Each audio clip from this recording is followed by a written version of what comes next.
Oh, what a day! What a lovely day!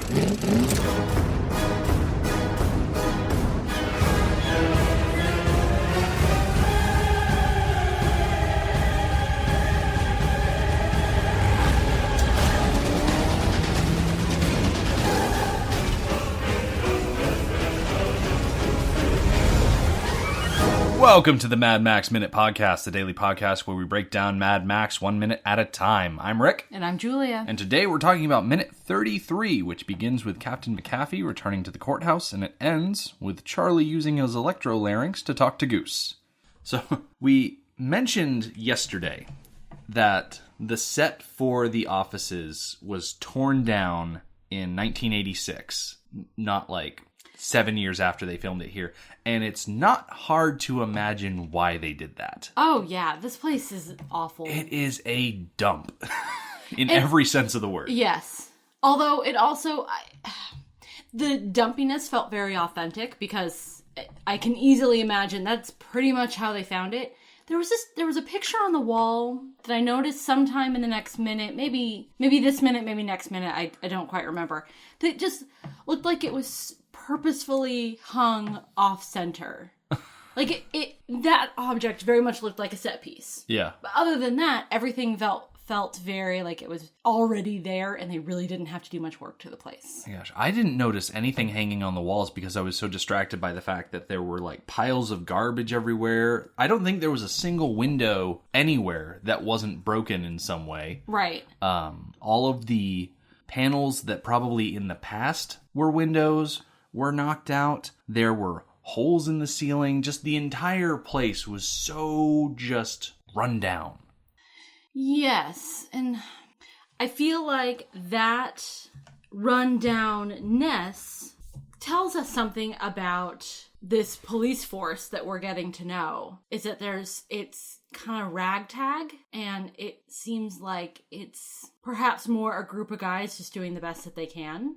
Well, but we also get the flip side of that, where we see in this minute and the next that, you know, law and justice are organized in a similar way to our modern society. So it's these two opposite views that we're getting of this system. And I'm not really sure where that leads me to think. Well, you remember when Max met Goose outside the garage earlier in the movie, they were talking about the people's bond and pulling things from there. So they're still supported by the general populace. And it's like, and if the general populace is in decline because of societal collapse, it only follows that the police force would deteriorate in kind, that their offices and their facilities would have less funding, less ability to keep up, and they would fall into states of disrepair. Yes. Just like everything else in society. Right, but I think that contrasts with the law and order, the procedures that we see either happen or didn't happen, failed to happen. It feels a little bit polar opposite. Like the upkeep has gone downhill because money and resources are scarce, but there's still, a district attorney and a people's observer, and they still drive around in really nice cars, and they still, have procedures and the way things are done, the steps that have to be taken, that's all still in place. Yeah. The nice thing about procedures is that they are more, like, once they're written down, they become ideas. They don't have to be physically maintained. So you can still have a justice system with courts and laws and procedures without needing to continually patch a hole in them, physically speaking. Well, I mean, you still have to pay people enough to care enough to enforce those procedures. Yeah. So maybe this higher up system of judges and attorneys and whatnot, maybe they're sucking all the money. Probably. Maybe that explains the whole thing. Corruption. As the world starts to decline, corruption increases. Yeah. Yeah. I think that's pretty good. Yeah, I think we solved this enigma. Yeah. So as we're panning across this just decrepit looking office, the dispatcher continues to speak, talking specifically about Captain McAfee and the convoy from the courthouse are returning to the halls of justice. And as I was looking through the character list, I noticed a name that is unidentified by pretty much all of the resources that I've seen, and it's the name of Janine Ogden.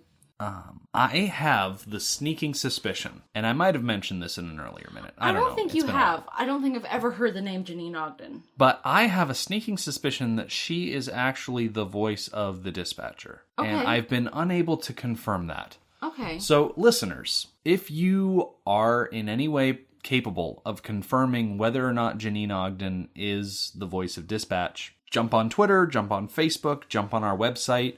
We have a comment section under each one of our blog posts on our website that host these episodes. Just, if you can figure it out, please let us know. Oh, we would love that. That would be a weight of mystery lifted off of my shoulders, finally knowing who the heck is talking over this radio. Because it's been a near endless source of frustration. Yes. Trying to figure out who this voice is. So, this convoy going from the courthouse back to the halls of justice. Mm-hmm. I was surprised to hear this over dispatch because I feel like we have been led to believe that the compound of the halls of justice is kind of large. And we've only seen 6 officers plus Fifi. Yeah. And dispatch is somewhere, probably in that building. Probably like closeted in a basement room or something where she doesn't get any sunlight. And, a mechanic. That's all we've seen. So I kind of assumed that the courthouse would be in the same compound. And I don't know any examples, but I imagine that in urban areas, that in urban areas, those 2 facilities would be combined into one. Whenever I think of police stations and courthouses, because I feel like MFP headquarters, the Halls of Justice, is a police station. Yes, yeah. I mean, even in large cities, like Boston, the courthouse is its own entity and the police precincts are, their own entities. I don't think I've ever... Now, see, it might be different in Connecticut as far as how they organize things there. About our, big county courthouse. But I can't think of any situations, because even in the small town I grew up in, yeah, they were... It's kind of across the street from each other, but... of course, I don't mean that their entity-ness is mixed, that they're completely separate entities, but, physically located in the same place. But physically located yeah, I don't think I've ever seen place. That. Especially, because, okay, Boston, for example, and I don't know the setup in Boston, but of course there's, several precincts that all report to, the Boston police force. So they have, a city headquarters, a larger set of offices. Mm-hmm. I feel like that's what we're looking at. The Halls of Justice is the larger set of offices that service perhaps smaller offices out, further out. Right. And I think that this system is probably in decline, and so they've probably consolidated power to this one office. Mm-hmm. I'm surprised that the courthouse is so far away that there is a convoy. Well... The convoy turns out to be 2 cars, but... I have a theory about that. Okay. I don't think it's 2 cars. I think it's 4 cars. Okay. But let's... Okay. So, anyways, I'm just surprised that it's so far away. Yeah. Yeah.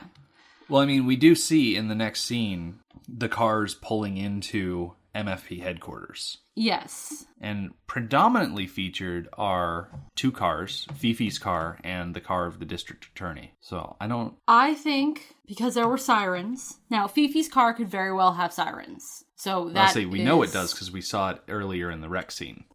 As far as the cars are concerned, I looked up on the the car database page of Mad Max movies. So Fifi's driving a Buick Riviera, and there is just a big old chunk of text about how you can tell that it's a Riviera, specifically between 1974 and 1976, and it all comes down to the taillight lenses.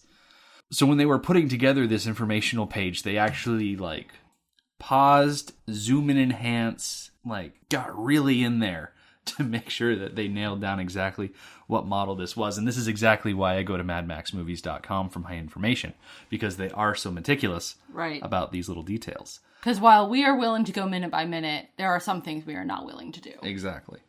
Now, one thing I noted is that the car that the district attorney is driving and the car that Fifi is driving look very similar, and I thought they were just the same car, but no, because according to the page, the district attorney is driving a Lincoln Continental. It's actually a bit newer. It's somewhere between a 76 and a 78. As the cars are pulling in, we get to see through a nice little pan that they've actually dragged the Chevy back to MFP headquarters, and there's just like a couple of kids messing with it. Like one is jumping on the wrecked roof. And it makes me wonder, like, so can kids just kind of wander in and out as they please? Is that just how things are? Apparently. I thought this was odd, too. Like, the police force, the main force patrol, they go through all the trouble of bringing the Chevy back, but then they don't protect it in any way. Mm-hmm. It's not even inside. They have a garage with plenty of room in it. They could have just put it in the garage and nobody would have bothered it. And they just dumped it outside. But they still went through the trouble of bringing it back. It seems kind of odd. Yeah. One of the kids, specifically the one that's jumping on the roof of the wrecked Chevy, he jumps off, and Bubba Zanetti is just kind of hanging out outside the fence, and the kid walks up to him and asks him what happened to the car, and Bubba is just Bubba. He has a way with words. Yeah, I was thinking about this small conversation, and I realized I think the only time he ever actually answers any questions is when he's talking to Toe Cutter. Yeah. And that's definitely like their dynamic. Toe Cutter's in charge, Bubba's second, but when it comes to everybody else, Bubba's in charge. Yeah. Even of strangers, Bubba's in charge. What stuck out to me in this little conversation between the kid, who, he doesn't really have a name in the credits, he's just one of the mentioned people, is the kid has a very easy to pick out accent. Bubba, with how slowly he speaks, his accent sounds much more subtle. Yeah, I noticed that in the last time we watched The Minute. And thinking about the other characters, I wonder if the main cast of characters softened their accents on purpose. Because you're right, this kid, his accent is extremely thick. But I think most other people, their accents are not at all. They're pretty mild. Mm-hmm. I don't know. Maybe I've grown accustomed to it. I say we've been spending a lot of time with this movie already. Yes, so I think perhaps I've grown accustomed to the accent, and this kid's accent is particularly strong. So, like with every new face in the movie, I looked up this kid on IMDb, and what really jumped out at me is the interesting career path that he's taken. So this unnamed kid is played by an actor named Brendan Young, and his top 4 best-known projects on IMDb are things that he's directed. He's done documentaries and short films and things like that. In 1998, he directed 3 Chords and a Wardrobe. In 2010, he did Wild Planet Redux, which I think when it's a redux, it's like a shortened version of a longer documentary. Probably like a TV edit or something like that. I don't know. He did, in 2010, a documentary called You Only Live Twice, The Incredible Story of the Hughes Family. And in 2003, he did Love and Anarchy, The Wild, Wild World of Jamie Leonarder. And so seeing all of these directed projects, I was like, okay, I'm going to click on this guy's biography and see what he's all about. So he was a child actor, even though he only really acted in Mad Max, which means that he probably did a bunch of stage productions and whatnot. Yeah. And then got cast in a movie, and then after that decided, you know what, maybe I'll just go to film school. And so he went to the Australian Film, Television and Radio School, majored in cinematography and film direction, and eventually graduated, with his graduation film being 1989's Wild Planet, which actually went on to win a number of local and international awards, and it launched him into a diverse filmmaking career, which saw him working as a cinematographer, editor, on multiple award-winning films. He did music videos, television commercials, and then evolved into a successful career as a director, working in film, television, and of course, like I said, commercials. His film in 1998, 3 Chords and a Wardrobe, was voted Best Australian Short Film at the Sydney Film Festival, and he also won an AFI, which is Australian Film Institute Award, for Best Documentary Under an Hour at the 2010 AFI Awards for You Only Live Twice, The Incredible True Story of the Hughes Family.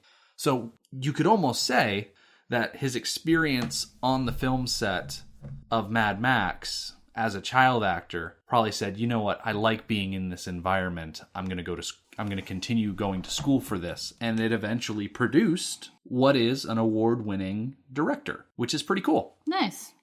All from, 2 lines. Hey, mister, what happened to this car? Now, I kind of got sucked into a rabbit hole when I was looking at this scene because Bubba's response, perhaps it's a result of an anxiety. I was like, okay, well, let's poke and prod into the idea of anxiety and destructive behaviors. And I say I got sucked into a rabbit hole because when you're dealing with anxiety, a lot of the times it's self-destructive tendencies, which mostly focuses on personal items, self-harm, relationship damage, and whatnot. It's not like you run out and destroy other people's cars. Right, so maybe he was suggesting that Lair destroyed his own car. Yeah, maybe that was more of the, what happened to the car? It looks like it was chewed up and spat out. Well, maybe it's the result of someone having a nervous breakdown and destroying their own car. And it's like, well, I guess that could be the case, but it's like, it's just Bubba being Bubba. Yeah. Him and his just oddball Not answering responses, questions. being overdramatic every chance he gets. But we cut from the kid and Bubba at the fence further into the courtyard where Max, Roop, and Fifi have gotten out of the car, and Roop is walking in such a way that he's just going to go inside and hang out. And Fifi stops him. It's like, Roop, no, stay with the cars. And Roop just seems so disappointed. I personally think, and I let myself get shot down a few minutes ago, but I'm going to go back to it. I think there were 4 cars in the convoy. Yep. I think they had 2 interceptor escorts. And I think the first one, which I think was Roop, was the first one, but I really have no real evidence of that, was the one who had his sirens going. Yeah. Which really doesn't matter, but, that's not what we're here for. But that also brings up the question is, why did they have their sirens going? Why were they being escorted by perhaps 2 interceptors? What was the point of that? So the interceptors out front having their sirens on makes sense because then it would be heard, because by the time we see Fifi and the district attorney driving into the complex, we've already heard the sirens from the inside shot. Yes. And we see the interceptors turned around. Yeah, we can see at least one interceptor is turned around. So we had to get there in enough time, far enough ahead, to back in. So to turn around. What probably happened is Max and Roop were driving 1 or 2 interceptors, because there are 2 interceptors once we see them all getting out of the cars. Yes. They were probably in front of those 2 cars, pulled ahead far enough so that they could go into the courtyard, turn around, back in, like you do with police vehicles, with enough time that by the time Fifi and the district attorney were pulling into the complex, that you could already see in the distance around the corner one of the cars and somebody standing next to the car, which I think was Roop. Yeah. It's very, very fuzzy, but it does look like a larger person as opposed to a smaller person. Yeah. Comparing Max and Roop. So Roop waited around for Fifi and the district attorney to arrive before he went inside, which I guess you could give him a little credit for waiting and not just going inside abandoning. Mr. Video Game over here, when you're on an escort mission, you are forced to wait for your people. Yeah. You can't get too far away, then you fail the mission. So he was charged with escorting this convoy, and he was doing his job. Mm-hmm. He was waiting for them. Still don't know why they had their sirens on. Yeah, because they weren't escorting anyone in those cars except for the district attorney, and it's like, if you're just escorting the district attorney, he's not. What's the point of having your sirens on? Right, unless, let's go back real quick to our idea of the level of corruption. Unless the district attorney, in his corruption, has elevated himself to the point where he gets a police escort. Yeah. Because in our day and age, a district attorney would not get a police escort. Not really. Especially not one with their sirens on. I'm trying to think what official would warrant an an escort with sirens going. Probably like a senator, probably. Yeah, I think a senator. I mean, I know the president, his escorts have sirens going all the time. Yeah. And perhaps even senators. Maybe governors. Yeah. But nowhere near, I mean, this is a district attorney. Yeah. He's a lawyer. He doesn't get an escort. No. He's just a big fancy lawyer. Yes. Okay. So where were we? So they're all getting out of their cars. Roop doesn't get to go inside with everybody else. Yep, and they wait. The People's Observer walks around the other side of the car and opens the door for the district attorney. That also lends itself to thinking that corruption has elevated his stature. Yeah. We don't actually get to see the district attorney we don't actually get to see the district attorney until tomorrow, but we do get a different sort of reveal. We cut back inside the office and we see Charlie using his electrolarynx for the first time. Yeah, I have to say I was really surprised by this because so prior to analyzing minute by minute, I had seen the movie twice. Once a long time ago where I found it a little bit boring, and then once in preparation for, hey, do we want to analyze this movie minute by minute? Neither time do I remember him needing what was the electrolarynx? Yeah, it's an electrolarynx. This came as a complete surprise to me. I did not remember this bit at all. And I'm surprised because that's a really interesting thing. That he's using this and, creates a very unique voice for him. It pays off the minute earlier where Roop talks about how he takes a sauce pot in the throat. Yeah. Like he did some significant damage. Yeah, he caught his neck on that broken windshield, and it, sliced some stuff up. Yeah. So I was another rabbit hole watching this, and I thought, you know what, electrolarynxes are pretty interesting. I think I'll look one up. So I jumped on Wikipedia and I read an article about it there, and I'm like, well, Wikipedia is all well and good. And I went down to the sources section that every Wikipedia page has, and the sources section is like a treasure trove of like legitimate sources, stuff that people can't just edit. And so I found myself on the website for the Eastern Virginia Medical School Department of Otolaryngology. I do not promise that that's correct. That's just my best guess based on my medical terminology experience, which is minor, but it's there. Yeah. So they have a blurb all about these interesting little pieces of technology. An electrolarynx is a mechanical device that is used to help produce speech in individuals who have had a laryngectomy or for some other reason cannot use their larynx. The electrolarynx is a handheld device about the size of a small electric shaver that has a vibrating plastic diaphragm. In order to speak, the end of the electrolarynx is placed against the neck and a small button is pushed. This causes the diaphragm to vibrate and produces a vibration in the throat that duplicates the vibration of the vocal cords. The speaker then articulates with the tongue, palate, throat, and lips as usual. Some people require practice in placing the electrolarynx in just the right spot on the neck in order to produce good speech. Practice is also needed in articulation. The speech from an electrolarynx has a mechanical sound, but can be very clear and easily understood. The speech, when done properly, is also easily understandable over a telephone. So, considering that the code 3 at the time of the nighttime crash was a few days ago, and then there's an indiscriminate amount of time between that nighttime crash and Goose and Max finding the wrecked Chevy, and then an indeterminate amount of time between them finding the Chevy, going through all the court proceedings and getting to this point, it's believable that Charlie has had enough time to go to the hospital, get treated, get his electrolarynx, and start practicing with it. Yeah, I think it's been several weeks. Yeah, that's very fair. Yeah. He does seem like he's still getting used to it. It doesn't seem like he's totally adept with it just yet. It still looks like he's working hard at it.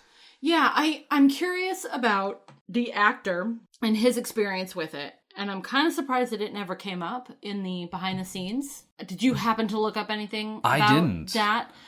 Can you use an electrolarynx if you still have a larynx? Because I feel like I can't control... I can't make vibrations down there without actually making the noises come out of my mouth. I don't think. It might be. I'm like trying to, and I can't. So I wonder if this is ADR. It might be. I don't know if it would work just using it for a regular speaking person. Like, can you press an electrolarynx to your throat and just make the movements with your mouth and tongue and whatnot and have it still work? Like, that electrolarynx, is it just replacing... But the larynx... Larynx? It works by passing air over... I don't know. I question whether someone with a larynx can use an electrolarynx. It definitely would make sense if they ADR'd it after the fact. Because honestly, he is so what is articulating. What is cheaper? Acquiring an electrolarynx and training him how to use it, or 2 or 3 lines of ADR? Yeah. I'm willing to bet that for the sake of this movie, the electrolarynx that he's using is actually just a non-functioning prop. Yeah. And they just put it in after the fact. Yeah. It would be so much easier from a filmmaking standpoint. I think so. Yeah. That it really does sound simpler just to ADR the lines. Yeah. So Charlie is paying very close attention to what's going on outside. He leans out his little cubicle there. He says that he thinks they're out there, and Goose is very laid back about the situation. He's talking about, how Charlie can take his time. They've got plenty of it. And I think Goose is sitting there thinking that the process that we're going to talk about tomorrow of prepping him to move is something that they don't have to jump on right here and now. Like when he says we've got plenty of time, I think he's not in a rush to start prepping Johnny to move over to the prison. Because Goose is fully convinced that that's exactly what's going to happen. Yes. And in a very arrogant way. Yeah. He's wearing his sunglasses. Indoors. And that's just kind of an arrogant thing to do. Yeah. He's definitely presenting this attitude that he is so sure of what's gonna happen. Yeah. That he is in no rush, he has no concerns, very laid back. Yeah, and he's just sitting there flipping coins. Yep. Which, okay, one of the flips he does with the coins, like, gets nowhere near the helmet. Like, it doesn't have enough force to reach the helmet. It's not that his aim is off. It doesn't have enough force to reach the helmet. It's kind of amusing. And he doesn't care. Yeah. He doesn't care. So he has a bigger victory looming than getting a coin in a helmet. Yeah. What's nice about this shot of Goose turning around to talk to Charlie is that we can see Johnny, and he's got a neck collar attached to like chains that drape down, I think, to like his wrists and probably his ankles and too. His feet too. Yeah, like he's full on. He's not strapped to a board Hannibal Lecter style, but he's full on shackled. Yes, and just sitting there, and he's wearing like this ratty looking suit, which he wasn't wearing when they arrested him. So they must have put him in that suit for a court appearance. And then Goose and Charlie probably brought him back to MFP while the courts deliberated, or while some sort of proceedings took place. Yeah, I would have been very interested in seeing Johnny's journey in custody up to this point. I think it would have clued us into the justice system and how it functions, because there's a lot of things that don't make a lot of sense to me that I think we'll get into more in the next minute as the results of the day at court are revealed. Yeah.